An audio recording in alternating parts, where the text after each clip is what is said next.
No singing, please. Oops. Sorry. I got to stop it now. I better go downstairs. In the 100% இல்லை.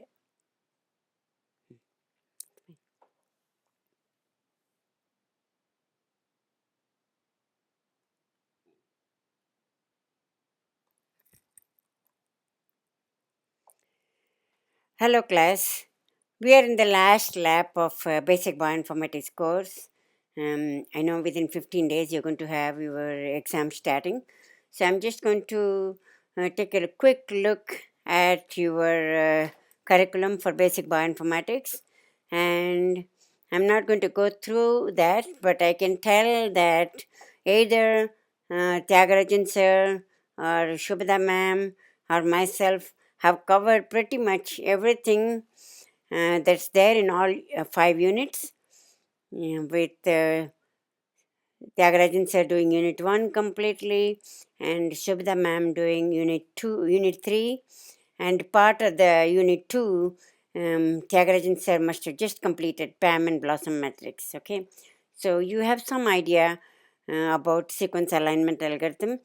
Unit 4 I did before in February and March, before Tyagarajan started with PAM and Blossom matrices.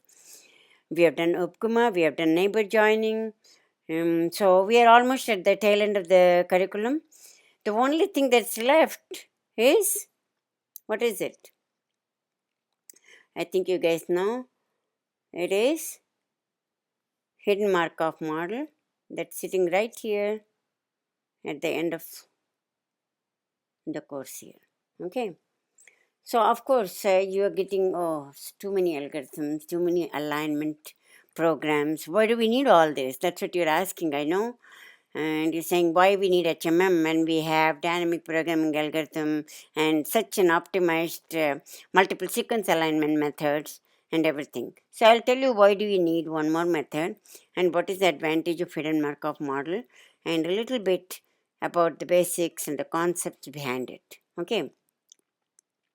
So what we have done so far, just to recap, right? We used 20 by 20 substitution matrix for everything so far. Cluster W used it, dynamic programming algorithm used it. So it was like almost like God given, like 20 by 20 matrix, PAM or Blossom, use it and there you go. You get great alignment. That's almost close to structural alignment one can expect. Correct? Okay. But if you think a little bit about the 20 by 20 matrix, the most bizarre thing about it is there are close to 40 billion proteins in nature, including all sorts of organisms, bacteria, human, all types of fish, insects, and everything. I know in one of the classes we computed that, but for all those proteins, we have one solution, one 20 by 20 matrix. How all these proteins could have evolved in the last, millions of years, hundreds of millions of years, how it could have evolved to current form, we have one 20 by 20 matrix explaining all that. It's doing a pretty good job considering that it is such a small, summary of the entire evolution, right, sitting in the 20 by 20 matrix. So you can see because of that, all the methods that, all the algorithms that we are so far using are also limited by how much of evolution could be captured in that 20 by 20 matrix. PAM did one way of doing it, Blossom had another way of doing it. Now we know better that any sequence alignment program, doesn't matter if you use PAM or Blossom, they will give you nearly same alignment. So it's not even that sensitive. So that's amazing. So you know that the substitution PAM and Blossom matrix usually used to compute substitution, right? Not for insertion deletion. So do you know you're happy and you also know a little bit about the concept behind how those matrices were created and you're happy about it. So now you're asking, okay, how do we randomly give gaps? Somewhere we say in, -2 is gap penalty, sometimes it's a -4, and we are empirically know that -2 always seems to work with blossom matrices and PAM matrices. What is it all about? How does a gap, what is the evolutionary model for gap? That's something we never address in any of the methods so far we have done. So let's go to the next slide and see what we've done so far with respect to the gap modeling. When when we when we're modeling gap, we are very simplistic in our method, right? I was just talking to you about the simplicity of 20 by 20 matrix, right? That captures the entire evolution, the breadth of protein families, and the depth of time that has lapsed. But now, with the gap story, it's even bizarre because in gap, all we say is, okay, if you have to do gap, just penalize by 2 points. And we're giving uniform, that's called uniform gap penalty, meaning that doesn't matter where in the sequence you're introducing a gap, you're going to say that it has to be penalized. But in reality, that's not the case. Some regions of the proteins are more amenable to accepting gaps, right? Meaning that gaps, if they come in regions of the protein where it is not in the secondary structure or structural core of the protein, those are accepted because they don't contribute to the structural integrity of the protein. Correct? So we know. So let's go to the next slide and see a classic alignment, multiple sequence alignment, to learn a little bit more about what am I talking about. Uniform versus affine gap penalty. Okay, so here you have multiple sequence alignment where you have gotten almost structurally meaningful multiple sequence alignment. I can tell from the um, from the uh, from the conservation within the blocks. But that's not the point of this slide now. What we're going to understand here is, okay, this is just one example of multiple sequence alignment.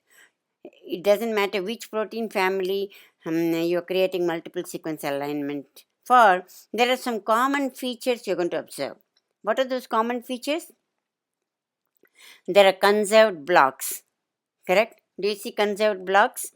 I'm going to draw a block right here. This seems like a conserved block. And within this block, you will only see substitutions. Rarely you will see substitution. If you do see substitution, they will usually be conservative substitution. You know what conservative substitution is, right? V substituted by I, L substituted by V, and that kind of thing. And if there is a substitution between charged residue, that can be a little bit non-conservative because they are exposed. Okay. So in this particular block, you see that the I and L, these two columns are complete conservative substitution filling up this portion. They are buried and hence they are required to be conserved for structural integrity of the protein. Okay. Then there is another block here, another long block with two structurally conserved region and a loop. This is the fold. You can see that proline, glycine. It's maybe beta turn or something. So it's a conserved turn. So maybe it's important in keeping the structural integrity of the protein. So these two blocks are now together, and there is no insertion deletion within this block. Then you can keep on going there. So what's this feature? In any multiple sequence alignment where you have members of the family that haven't diverged too far from each other, you will see a multiple sequence alignment where there are conserved blocks where there is no insertion and deletion. Okay, that's point number one. Let's write it down in the next slide so we don't forget. So the constant is number one, conserved blocks.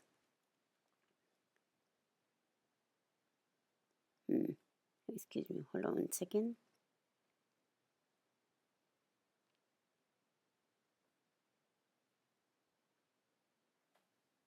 Conserved blocks.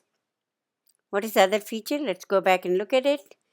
In these conserved blocks are separated by some region. Let me change the color of the pen here. We do blue. Conserved blocks are separated by regions which are mostly had large number of deletions and additions, which has been tolerated over evolutionary times, right? Although the conserved regions, which is required for keeping the structural integrities are conserved, those loop regions between conserved regions, they can accept large number of gaps. Okay. So once in that region also you look at it, some of them are 4 insertions, some of them are 5, and here in the bottom panel you are seeing that one gene has huge number of deletions. So because this region is a loop region, it didn't care. It had a lot of insertions and lot of deletions here. So, and it kept tolerating. And they were in evolution, these proteins got selected because the structure of the protein was not destroyed by this kind of mutational event, and they survived. Okay. So, what does this mean? How can, now let's go back. Let me write the second point. These conserved blocks are separated, let's call it CB. These conserved blocks are separated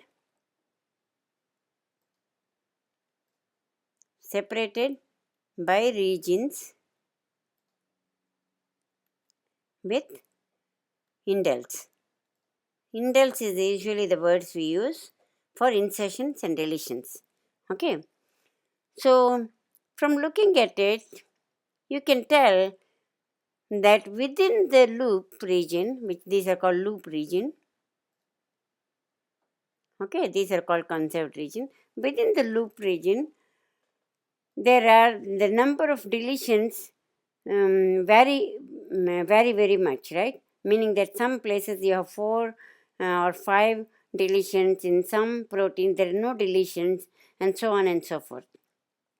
So you know that when your deletion has to be there during a sequence alignment process, you can tell that perhaps we are reaching a loop region, because when you're doing sequence alignment, you don't know the structure.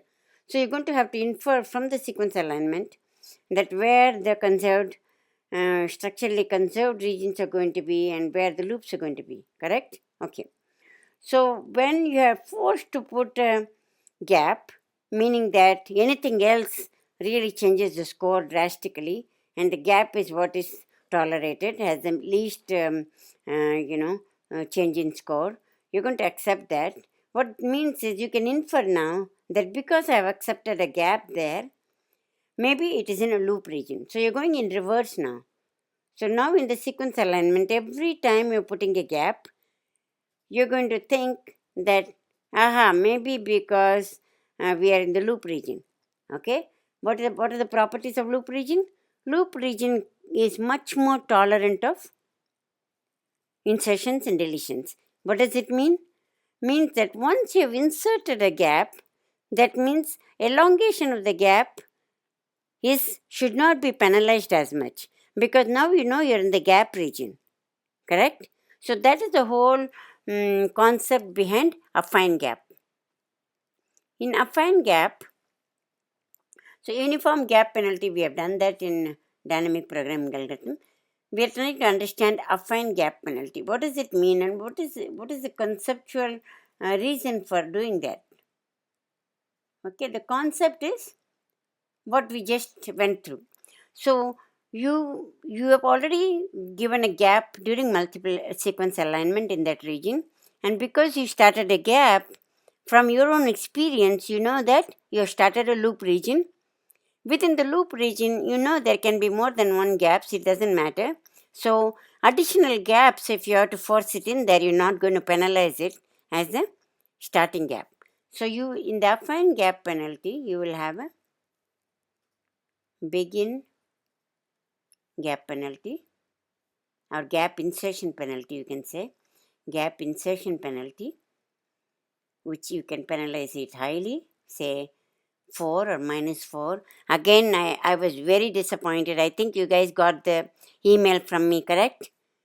When I say that gap penalty and in the equation it is a minus, and I say that gap penalty is -4, you're not going to add 4 to it, right? -4, -4. Don't tell me just because you know math very well, double negative makes positive, and hence I'm going to add the gap penalty of 4.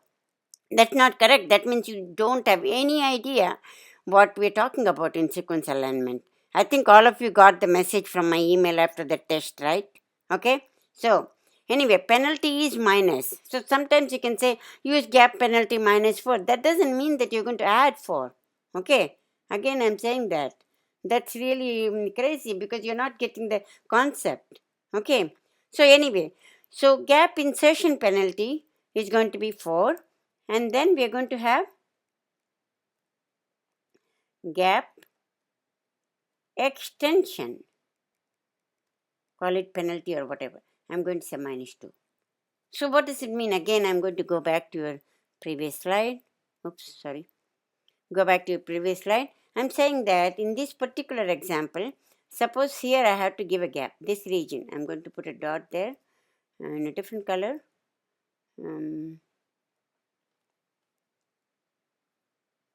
Okay. So I'm saying here, right, I'm aligning, I'm coming all the way in the structural conserved region. And then after this Y, I'm going to insert a gap. I have to insert it here because nothing else goes here, okay?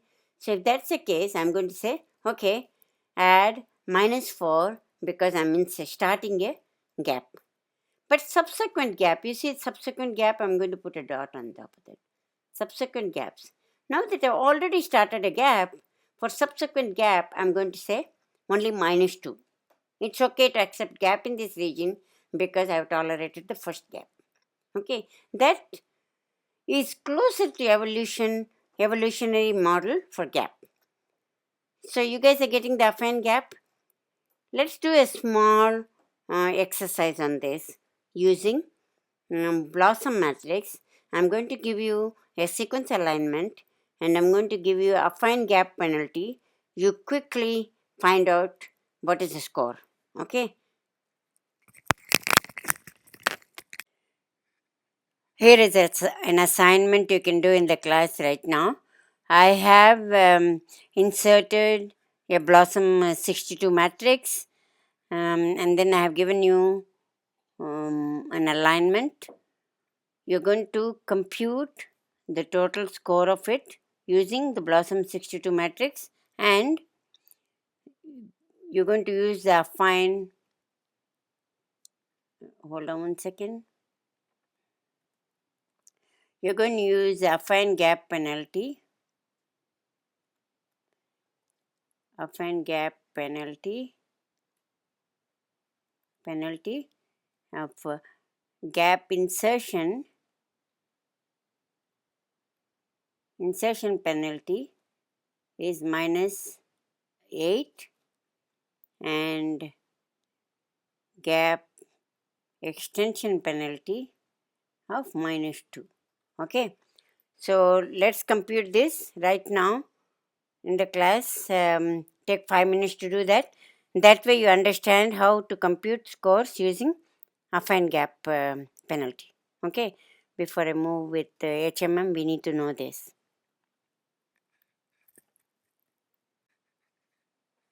Okay, hope you guys now understand what affine gap penalty is, which is a little better than uniform gap penalty, but still it has caveats. So we have learned now uniform gap penalty, and we know the concept behind affine gap penalty, right?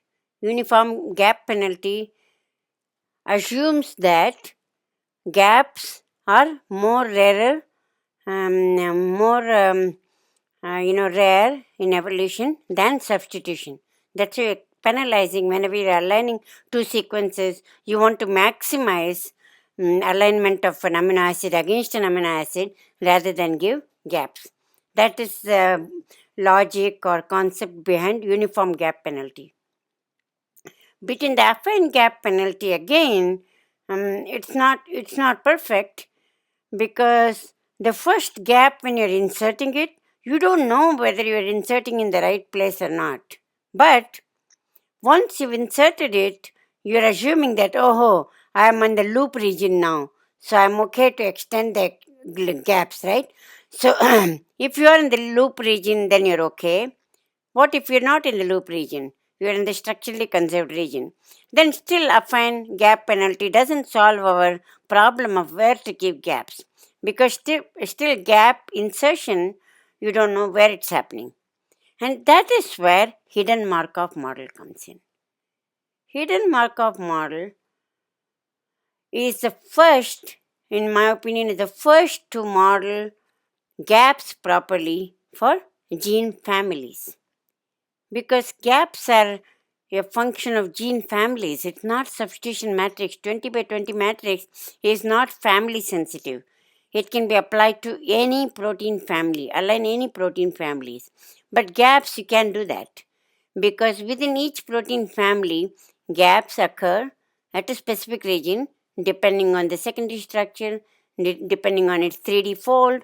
So, hidden Markov model, while it is modeling gaps perfectly, the limitation is you're going to have a model for every protein family.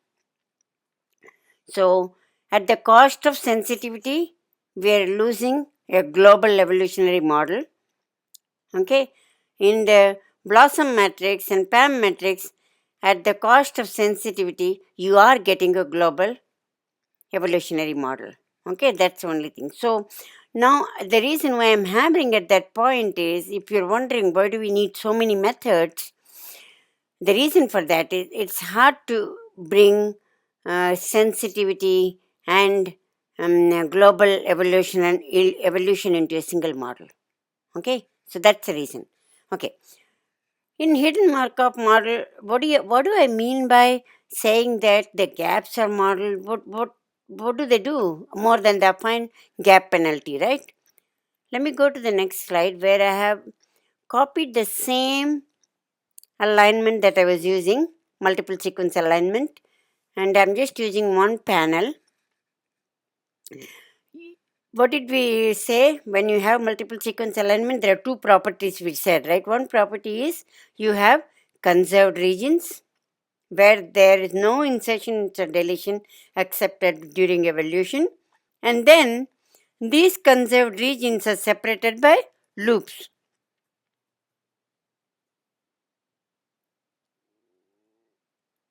So these are conserved regions,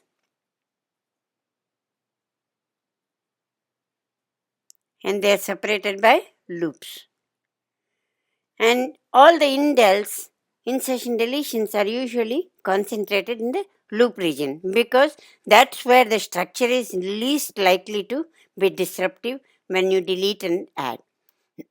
Okay, so in the affine gap penalty, it's possible that you try to insert gap right here within the conserved thing, because you have no idea where the conserved regions are. When you're doing sequence alignment, you don't have any understanding of the structurally conserved region. So you, by mistake, you can insert it here, and then you're saying you can extend it. You're penalizing it less and less. So there'll be more gaps coming right within the structurally conserved region, and those kind of alignments are wrong. Okay. So affine gap penalty can also fail sometimes. Although if you have started the insertion or deletion at this point, then it's going to penalize is less to add more of it. Right? You can have 4 now. So for 1 you have -8, and 3 more you added just for -6 more points. You can add 3 more deletion here. So in that sense, it's a little bit closer to the evolutionary model. But in HMM, not only each position conservation we are talking about, we are also talking about what is the probability of a deletion occurring next to a substitution. That is the model we are using. For example, suppose I'm here in my alignment, okay, and I'm saying that okay, V substituted with S is substituted with Q is substituted with L in different proteins during evolution. I'm saying that what is the probability of the next amino acid being an insertion, deletion, or substitution? Obviously, you can tell that the next one must have almost zero probability of having a addition deletion because this is in the conserved region. So, within the conserved region, the next probability of the next amino acid, next position having addition or deletion, insertion and deletion is going to be very minimal. And then you keep on moving through the conserved region, and then when you reach the end of the conserved region, then suddenly the probability of next position having a deletion increases tremendously because look at this position now. This position. The probability of next position being gap is how many sequences we have here? 1, 2, 3, 4, 5, 6, 7, 8, 9, 10. 10 sequences. So 8 out of 10 positions are gaps. So 80% chance that the next position is going to be a gap. So that's a model we are going to use in HMM. So within a family, we can model it perfectly and we know where the gaps go, where the gap cannot go. We understand using the multiple sequence alignment, we understand the family enough that we can create complex hidden Markov model and capture the evolution better for that single protein family.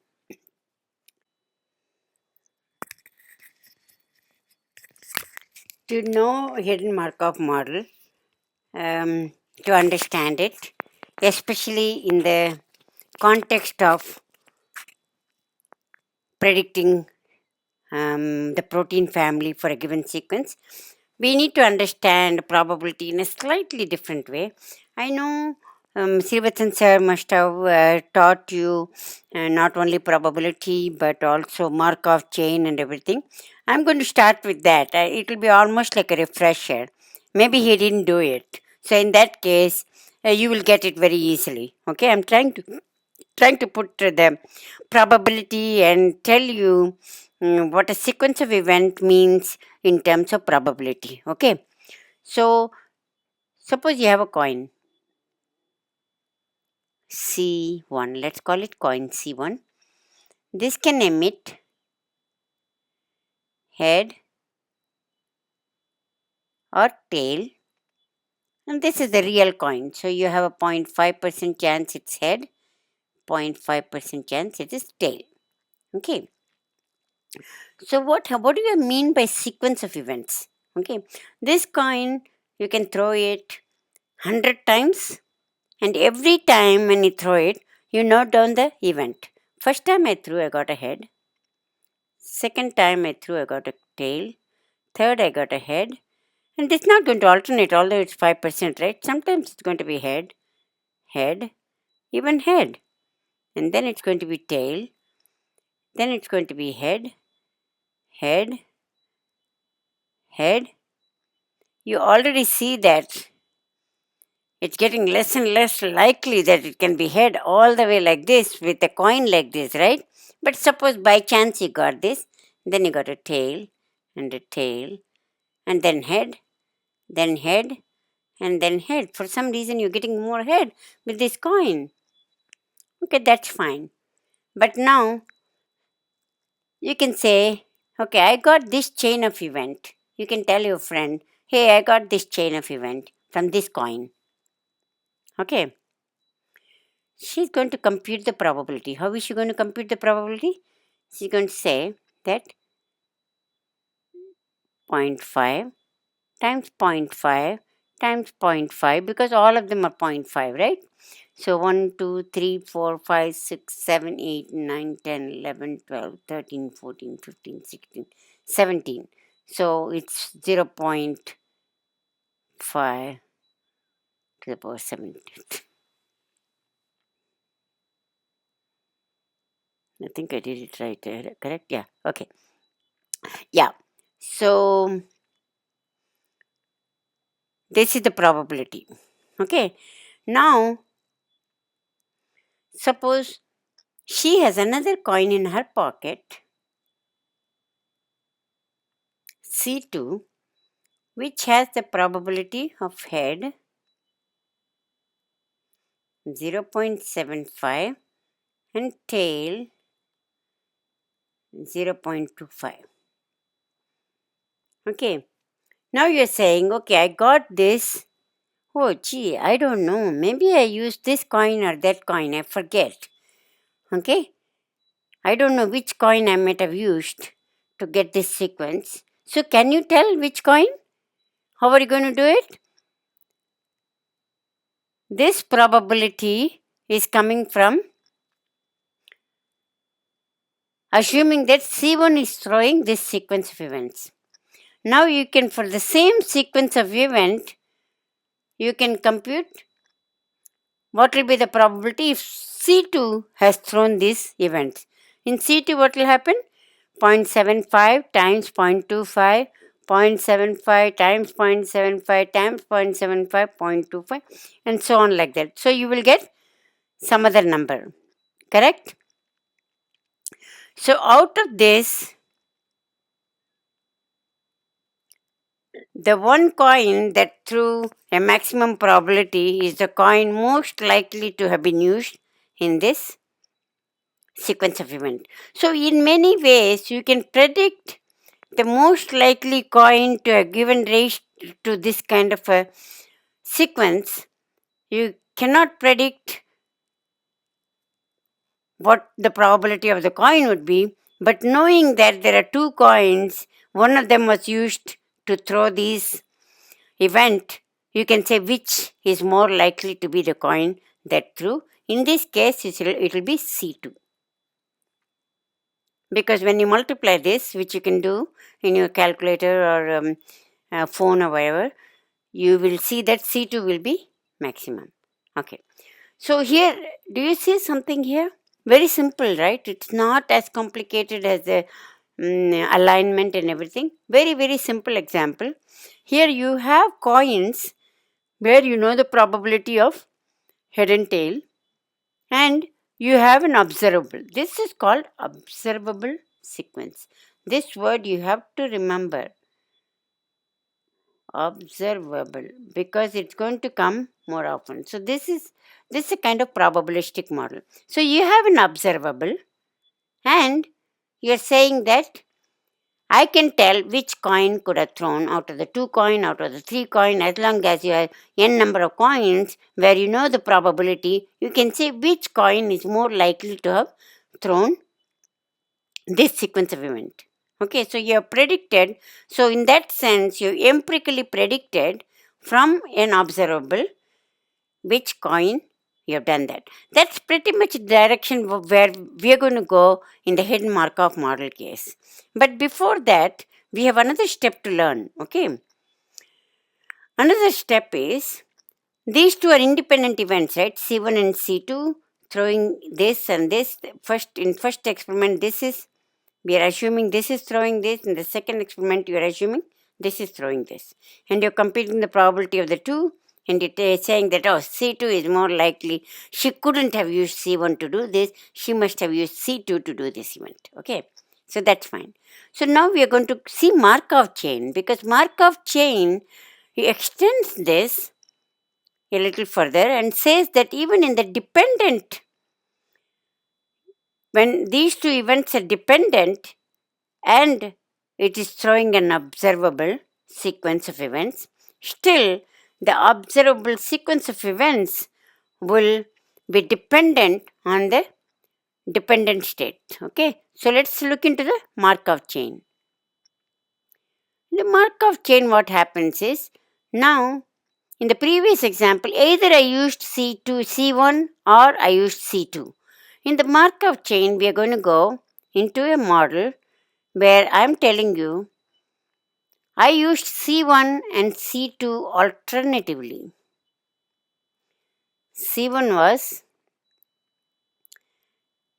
head was 0.5 and tail was 0.5, right? And C2 was, head was 0.75 and tail was 0.25. Okay. So now you're saying that, okay, this is what I've done. Okay, you're going to tell her that I've used both the coins alternatively using a model. The model was, you don't know the probability or anything, but the model was whenever C1 picked a T, through a T, I switched to C2. Whenever C2 through a H, I switched to C1. So every time it is, so you're starting with C1. So let's see, we'll start with C1, okay? And then you're saying, I threw head first. Fine, I am in the C1 state and I threw H. Then because I'm only going to go to C2 stage when I'm going to throw a T, C1 is going to stay into C1 now for the next state. Okay, C1 is going to stay C1 and throw head or tail, right? Let's say it throws head again. So I'm going to stay again here. And then until C1 throws a tail. As soon as C1 throws a tail, I'm going to go to C2. The probability so from going from C1 to C2 is 0.5 because every time I throw tail, I'm going to go here. The probability of C1 throwing a tail is 0.5. Hence, probability of going from C1 to C2 is 0.5. Excuse me. But once I am in C2 now C2 is going to start throwing head or tail. Now I am in C2. C2 is going to, so let's say, through a head. C2 stays in C2 only when it throws a tail, okay? So, since it threw a head, I'm going to go to C1 now. C2 to C1 probability is equivalent to the head probability, 0.75.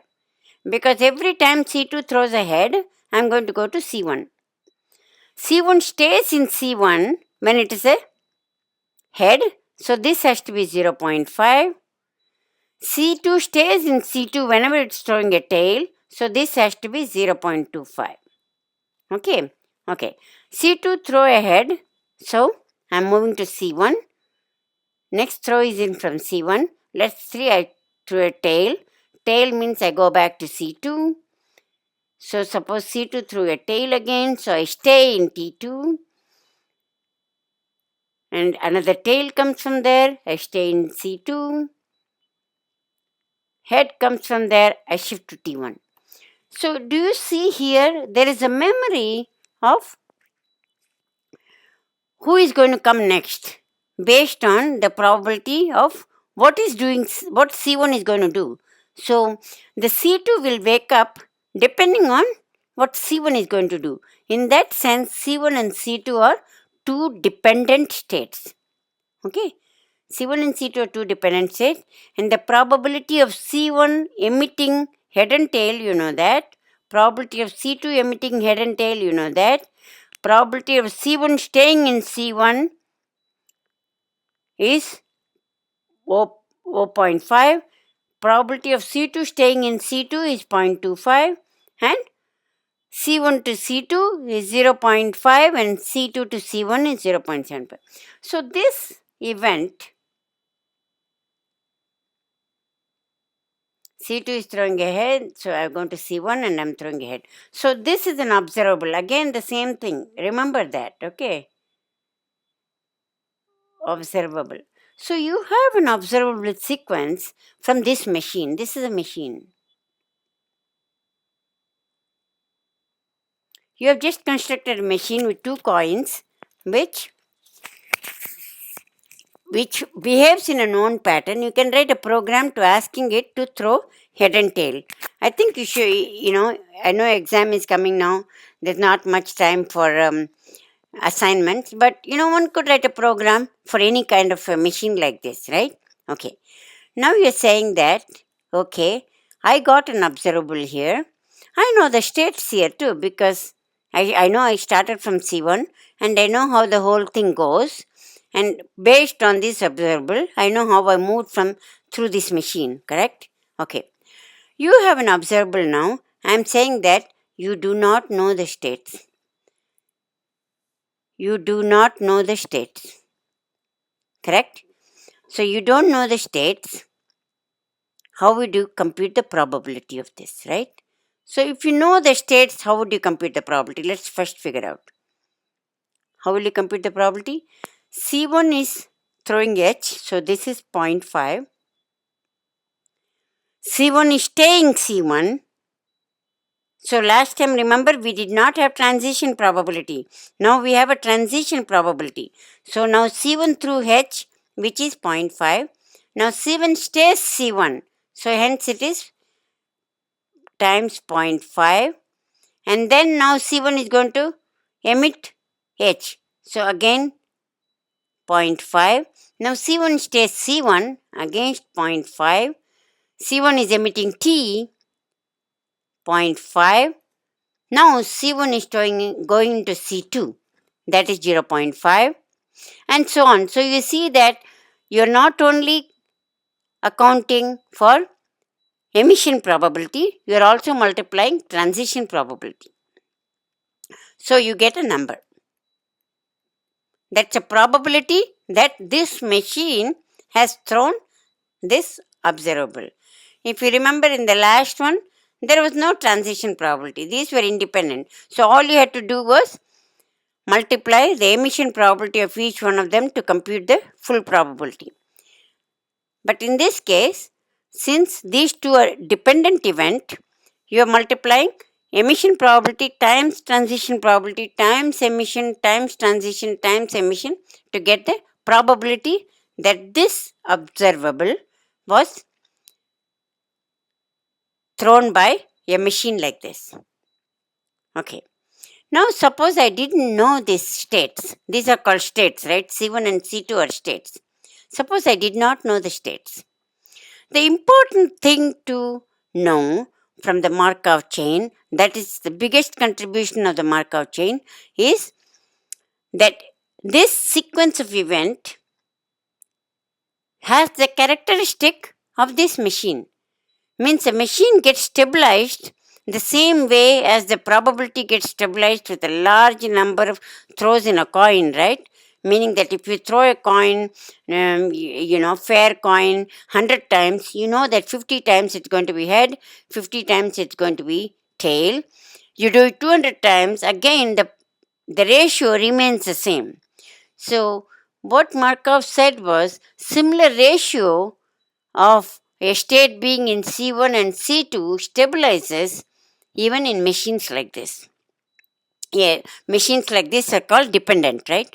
Where the three coins are not emitting H and T independently, but they're dependent on each other.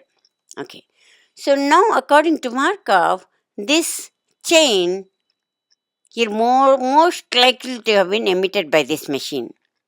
But when I say that I don't know the states, I have no idea how I got this sequence. Can I predict this machine? No. The answer is you cannot do that. You are losing some information. Just like if I say 2 plus 2 is 4, then I ask you where did 4 come from? It could have come from 2 plus 2, of course, but it could have also come from 1 plus 3. It could have also come from 0 plus 4 and so on. So you're losing some information when the states are invisible. Okay?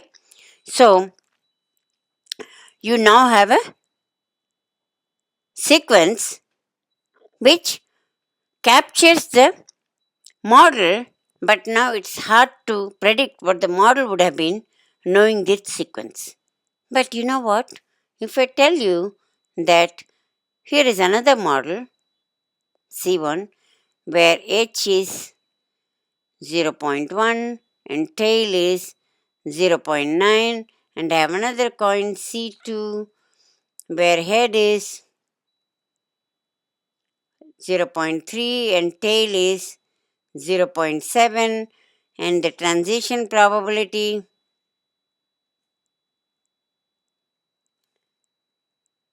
between the state is something, say this is 0.1, this is 0.9,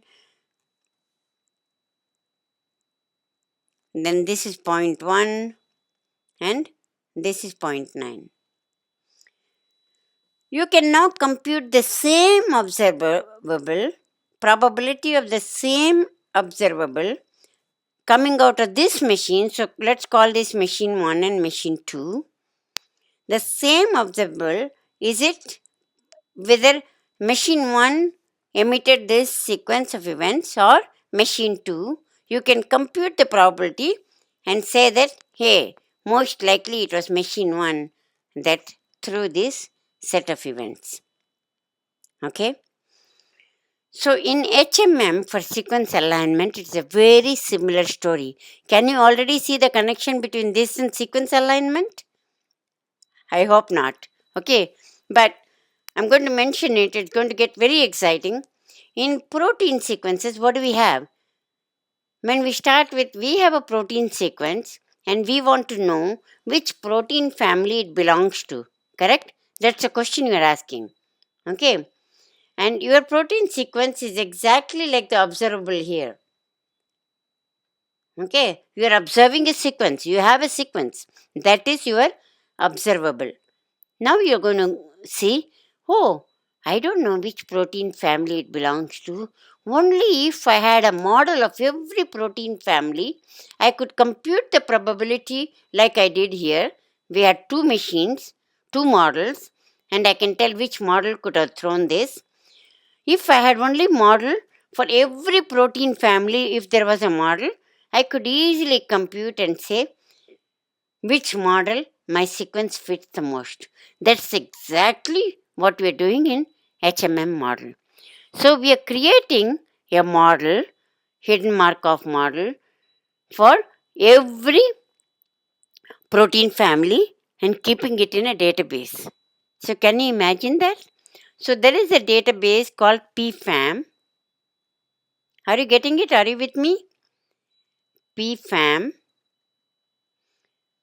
where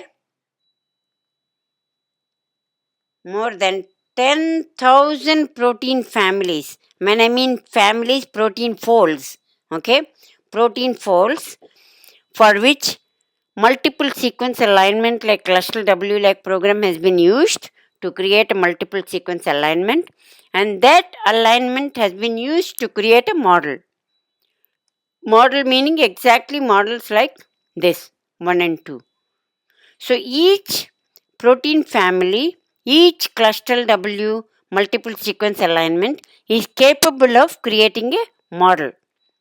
We will learn how to create a model. Okay, that's also another key important thing.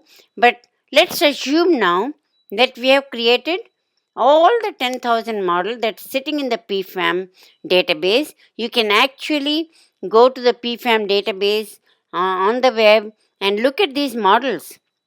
You can ask it to print it and see what were the transition probability, what were the emission probability. The whole matrix will be sitting there. And I can have Pushpender show you guys if we have some lab time before the end of this semester. Okay. But suppose instead of the two model you had in here, 1 and 2, here you have 10,000 model and you have a protein sequence.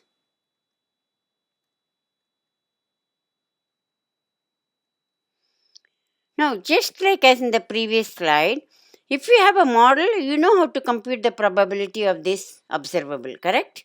So, here you have 10,000 model. So, you're going to compute the probability of this protein sequence emitted by every one of these PFAM member and pick the one that scores the maximum. That's the most probable PFAM, protein fold that suits the given protein sequence. Okay, that's how you use HMM. So HMM is one protein sequence, a protein sequence against PFAM. You're computing all 10,000 probability and you're saying, this is the one that's just like in BLAST. In BLAST, what are you doing? You're taking a sequence and you're comparing it with every protein sequence in the database and you're saying, oh, this is the one that scores the best. So, hence, probably the most closely related. That search is very similar to this search. Although here you are using dynamic programming algorithm, we are going to talk about that. Now you take a little bit break and think about it a little bit. Next, when we come back, we are going to see how do you create these models, okay, HMM models using clustral W based multiple sequence alignment. This is what we have to learn. This is very interesting. So that's how people have done that. People have done clustral W. They have created HMM model for all these family. That is a major work that was done by Sean Eddy's group, and I will send you some papers to read on it. So after a little break, we are going to come and understand how do you create PFAM based on clustral W. Now you know why clustral W is important, correct? Clustral W is going to create an HMM model, and that HMM model now you can compare with a brand new sequence to compute the probability. That's what you're going to do. Okay,